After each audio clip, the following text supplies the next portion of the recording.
হাটহাজারী, রাউজান, ফটিকছড়ি আমাদের যে সমস্ত মুদিখানার দোকানগুলো আছে ওনারা অনেকটা খাতুনগঞ্জ নির্ভর। যে সমস্ত এসেনশিয়াল আইটেমগুলো আছে এসেনশিয়াল আইটেমের জন্য চট্টগ্রাম শহরের থেকে ওগুলো আনতে হয়। এক্ষেত্রে আমাদের একটা এইম হচ্ছে কি, মুদিখানা আছে ওদের কাছে আমরা খুব সহজে খুব অল্প মূল্যে আমরা এটা বিক্রি করবো। খাতুনগঞ্জ থেকে যে রেট আমরা চেষ্টা করব সে রেট থেকে 2 টাকা, 3 টাকা, 4 টাকা, 5 টাকা এভাবে খাতুনগঞ্জের রেট থেকেও আরো কমে আমরা ইনশাল্লাহ সরবরাহ করার চেষ্টা করব।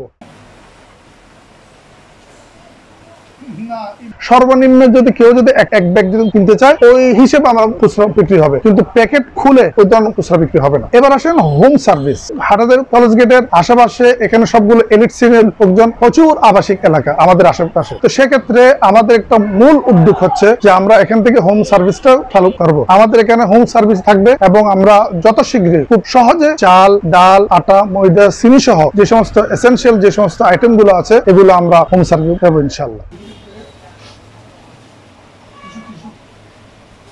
চাল, ডাল, ভাত, ডিম, মাছ, মাংস, তো যে সমস্ত এসেনশিয়াল যে আইটেম গুলো আছে যেন খুব সহজলভ্য হয়, অল্প মূল্যে সবাই যেন পায়, অ্যাভেলেবেল হয়। এই জন্য আমি আমাদের বর্তমান ডক্টর ইউনূস সাহেব অধীনে যে অন্তর্বর্তীকালীন সরকার হয়েছে এই সরকারের কাছে আমি একটু আবেদন জানাচ্ছি।